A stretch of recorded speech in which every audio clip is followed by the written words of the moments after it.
Hello everyone and welcome back to ArcheAge Inspiration. It's been a little while since I've done one of these videos, largely because the servers were down for about 2 or 3 days recently, as well as me just having been pretty busy dealing with a few other things in my real life. But we're back to the series. Today's rolls are 2, 3, and 7, and I'm 99% certain I don't even have to look at the priestess to know that that is Skullknight. I am 99% certain, so let's see if my certainty was right. 2, 3, 7, yep, that's Skullknight. Okay. Skullknight, if you guys have been around my live stream at all, or have even seen my own channel, is my favorite class in the game. It is a very, well, I can't say versatile anymore. It used to be very, very versatile in the early alpha, but it's a very powerful build at what it does. So I'm not sure what to do with this video now because it's kind of putting me in a very interesting position.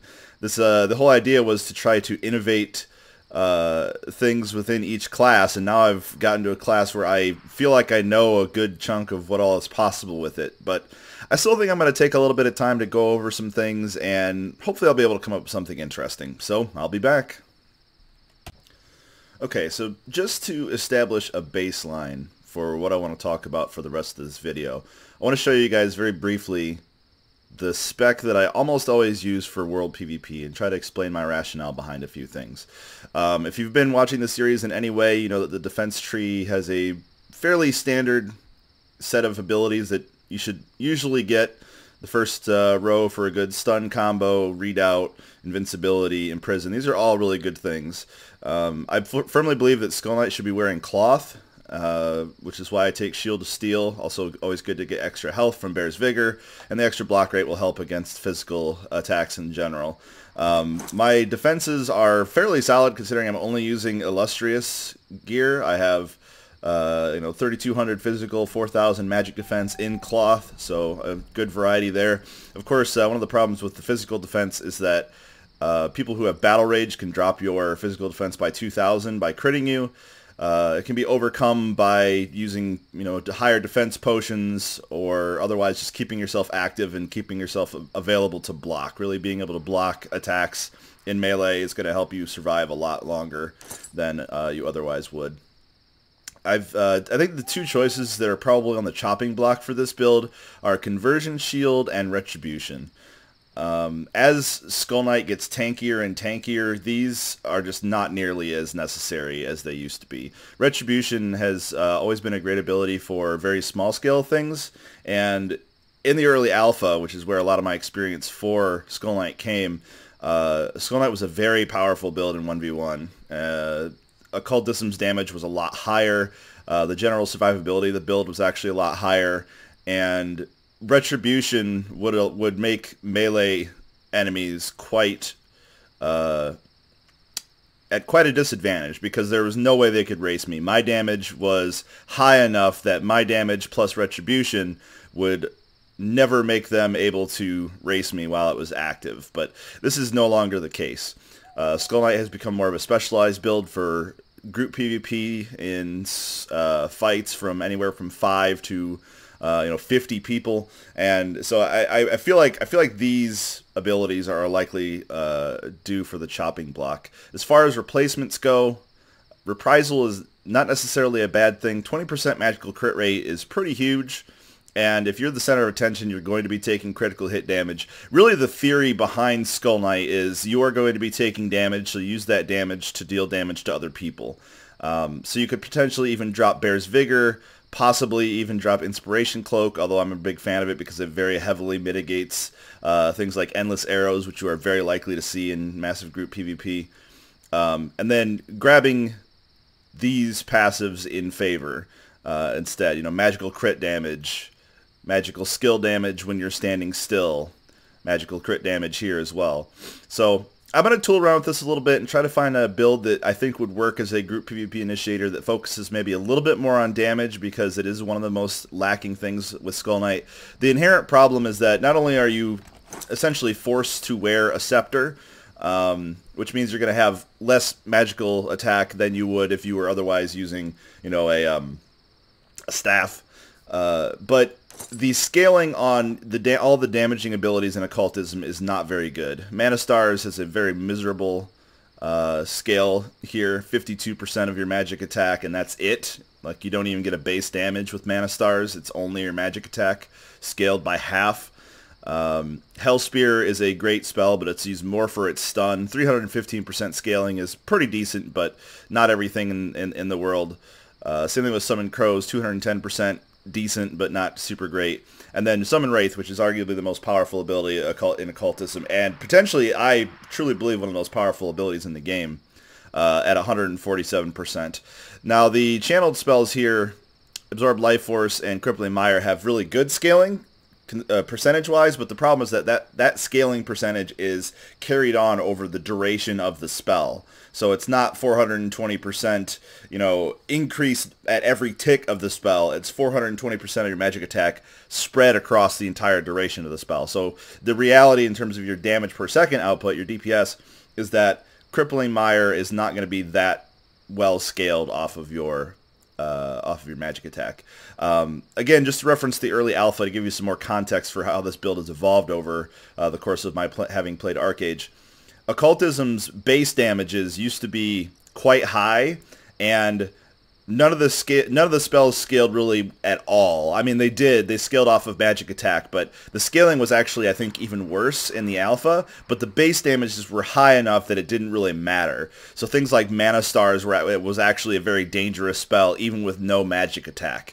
Some magic attack would help, but things like Crippling Mire, even Absorb Life Force, these were very powerful abilities with very little scaling necessary, which made Skullknight a lot more offensively capable even with lower amounts of gear.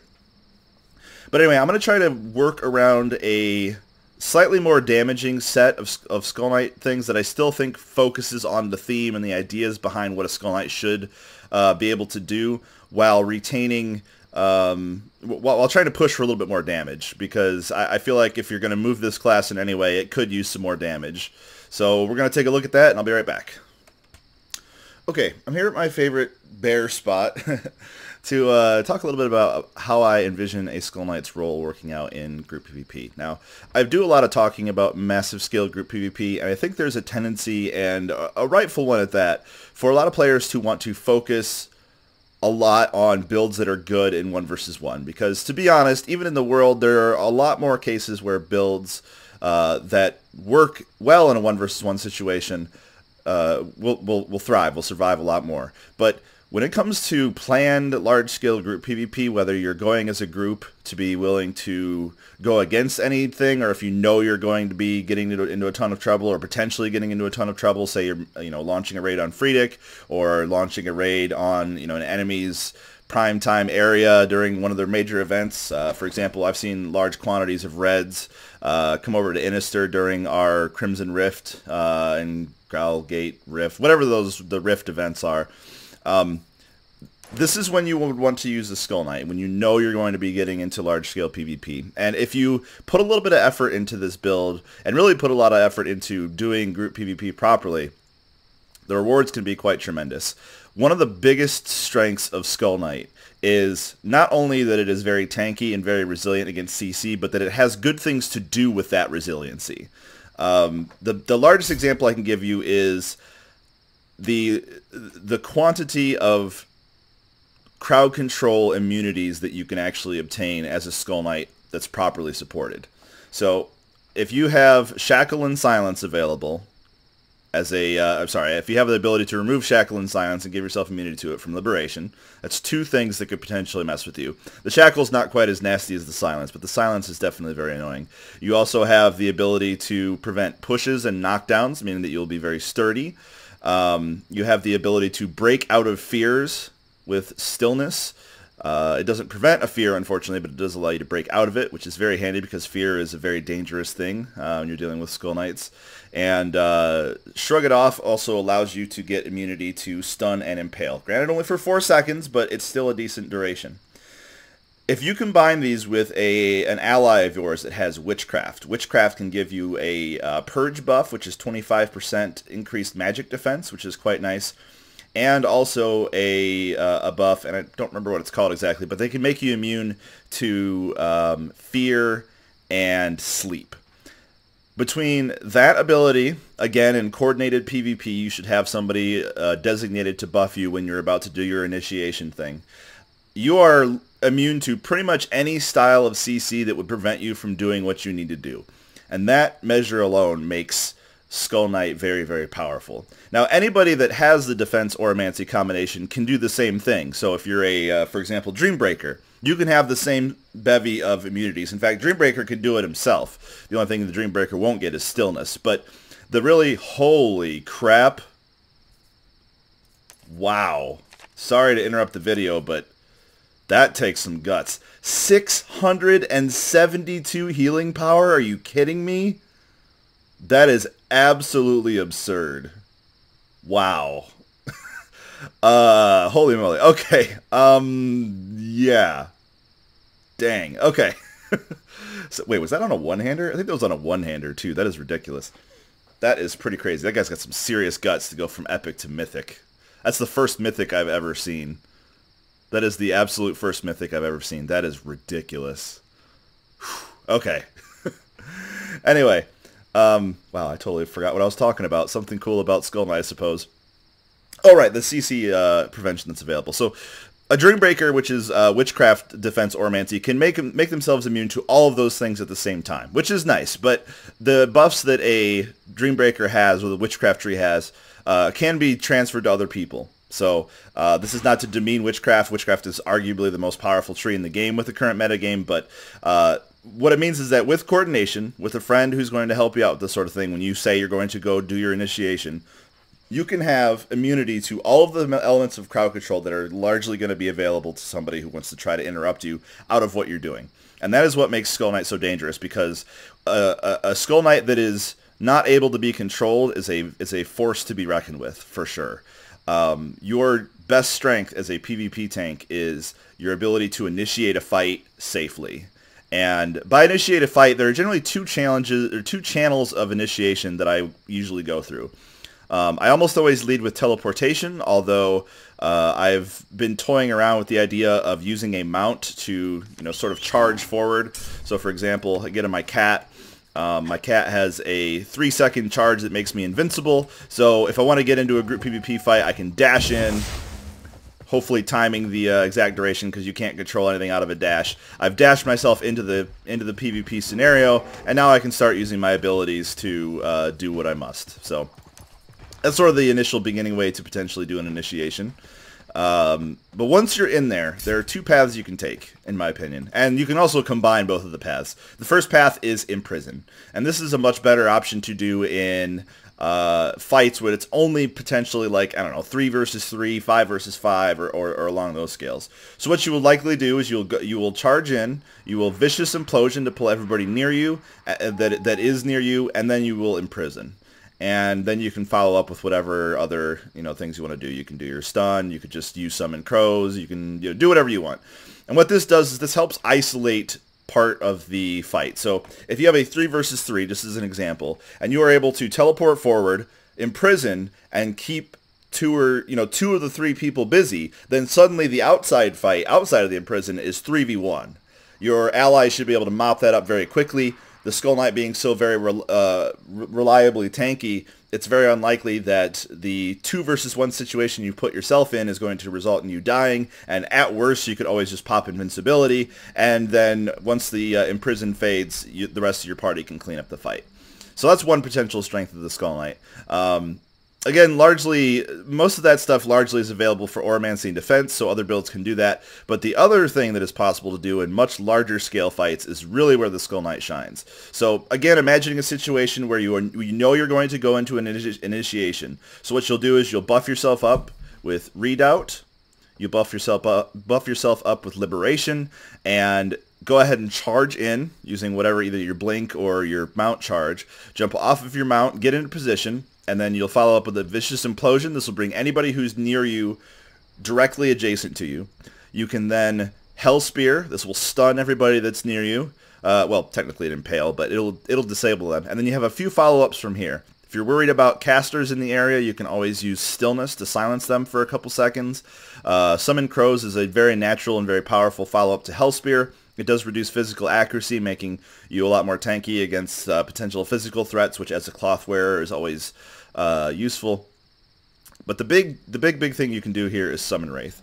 If you use Shrug It Off before you summon Wraith, you will be guaranteed to get, well, between the amount of time that it actually takes to use Shrug It Off, which you can see here, it's pretty quick, but it's not exactly instantaneous. But you're guaranteed to get about 3 seconds, maybe close to about a half of your summon Wraith channel off. If you've never seen Summon Wraith used in a PvP situation, it is absolutely devastating. The attack speed reduction and the move speed reduction that it inflicts is phenomenal, and it is the perfect way to initiate a fight, because everybody who you just pulled in around you who's already been stunned is now slowed, their offensive capabilities are largely gone, and this will allow you, if you take out even, if you're catching even a fifth of the enemy's force, you've suddenly disabled a fifth of the enemy's force. That initiation, that initial jump into a PvP situation where you have started the fight in such a disruptive way will hopefully be enough to allow your allies to come in and use the now superior numbers to do what they have to do. Even if you get stunned out of Summon Wraith, even a half channel of Summon Wraith is devastating. It really is a beauty to see this thing in action. And of course you can combine sort of both of these initiation rites. You can imprison first and then do all of these sort of things. That way they're definitely not going anywhere. Imprison, of course, will lock you away from any heals unless you bring a healer with you, which is very possible. I've often envisioned highly coordinated groups bringing a healing / crowd control specialist, maybe something like occultism, vitalism, and something else that can chain off of your abilities while you're doing your Skullknight thing. They'll be able to heal you and or buff you while they're in the bubble with you. But I'm digressing. That is the job of the Skullknight. And the take that I've just had with it here, I've taken away a few of the abilities that I was mentioning earlier in the video that I don't think are quite as good as they used to be. For example, Retribution, it's not super great anymore. Conversion Shield is somewhat nice. I mean, it does cut your magic damage in half for 8 seconds. It also does boost the damage on your Shield Slam and Bull Rush by a pretty substantial amount, but single target damage is not really what's important, because after these large follow-ups, this is when you then start using your single target things to start really disrupting people. For example, Shield Slam into Bull Rush will disable somebody for quite some time. Boastful Roar, which should definitely be fully charged from metal, can then combo very nicely into Crippling Mire, which stuns the target while you're channeling the Boastful Roar as if the distress debuff wasn't powerful enough, and so on.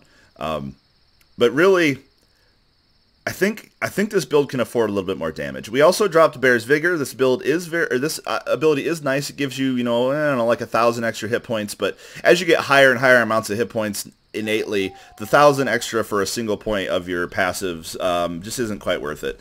Likewise, the Shield of Steel passive here is 700 physical defense, which is much more useful when you don't have a lot of physical defense.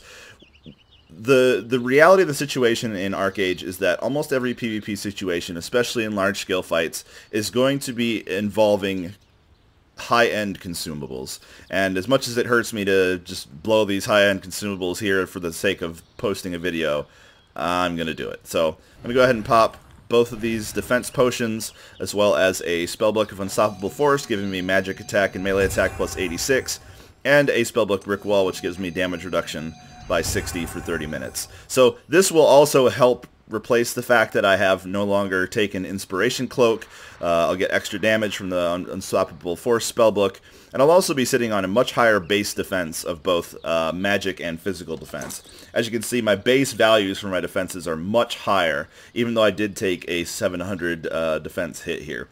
Another thing that I've come to realize as I've been recording this video and doing a little bit of research is that I have to sort of eat my own words. I have always advocated that Skullknights focus entirely on being tanky in their gear. I don't think this is a bad decision, especially when you're first starting to gear yourself.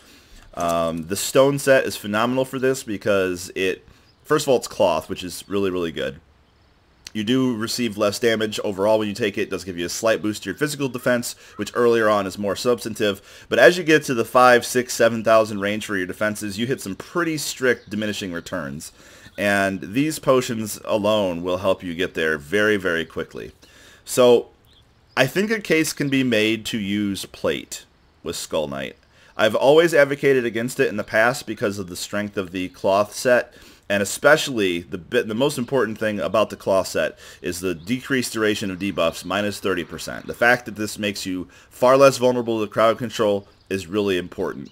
But the flip side of that is that when the crowd control immunity is most important, or rather when the crowd control immunity or reduction is most important, that's when you're first initiating a fight, when you're getting in there. And we've already went over the fact that you're going to be largely immune to the majority of the debuffs that you will potentially run into that could interrupt you and make you actually get crowd controlled. So in a large-scale group PvP situation, this is probably not as important. Also, the full set bonus, if I recall correctly, does remove, or rather lower the duration.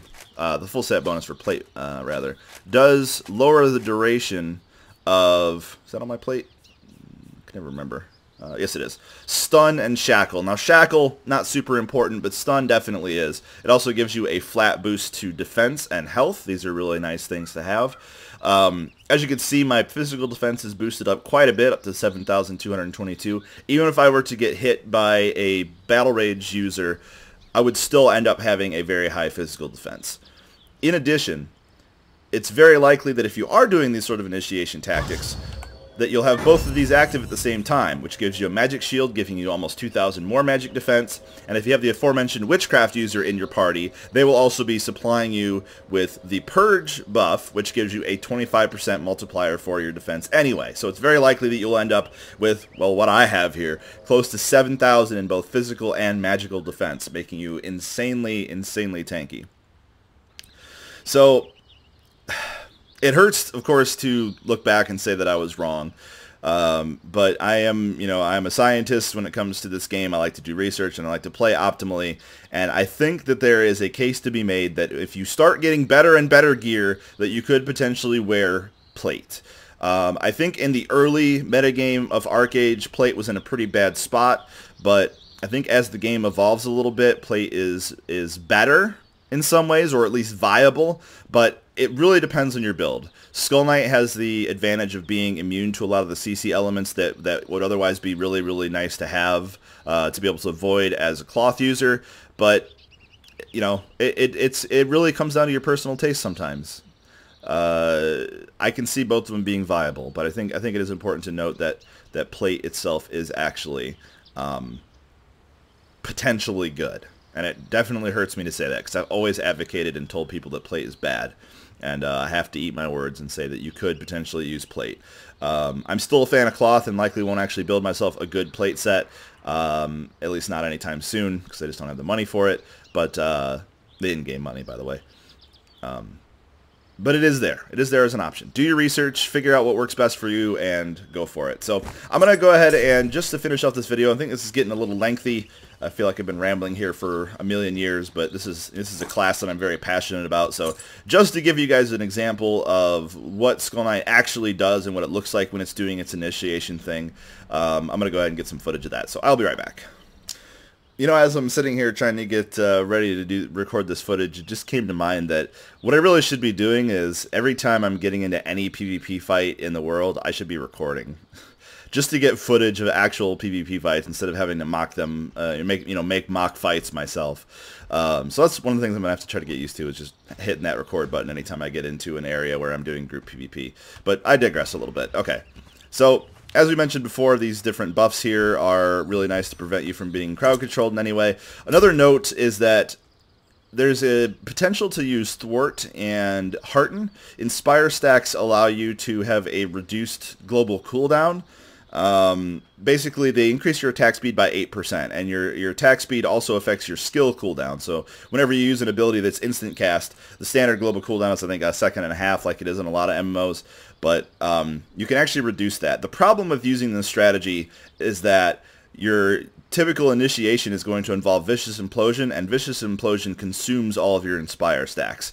So just thought I'd mention that since I forgot to do so earlier. But all right, just to give you an example again of doing a proper initiation here. So we're doing a fight, apparently against a team of bears. I'm going to go ahead and pop both of my abilities here.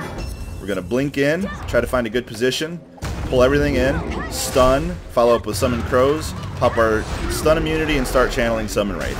So now, ideally, in this situation, we have no crowd control vulnerability until Shrug It Off ends, and of course my damage against these bears is going to be pretty powerful, but a lot of the synergies will kick in here with occultism. Most of these things are triggered on taking crits yourself, so anybody who actually is attacking you is only going to make things worse for your party.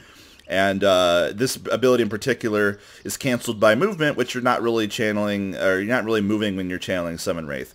I know it seems like this might feel a little gimmicky because I'm focusing so much on one ability, but even if this ability gets stunned halfway through its channel, the damage that you do and the successful initiation, the window that you're opening for your team is well worth it. Skullknight is a very selfless build in that aspect. You're really not, I mean, you are the star of the show in some ways because you're the one starting the fight, but the only reason that you're actually starting the fight is so that your allies can really get in and do the damage that actual proper damage classes can do. So just to show off again here, actually this time I'll go ahead and weave in Imprison, pop our invincibilities, go ahead and blink in.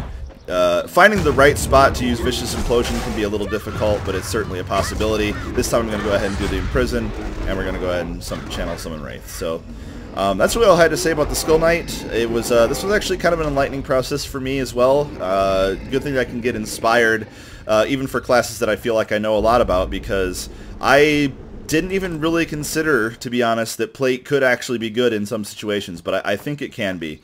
And if you have these classes available to you and a gear set to match them, I can highly recommend using Skullknight for all of your PvP situations in massive group play, because it is very powerful. And just right there, I did another standard CC chain that will help disable a single target after your group stuff is down.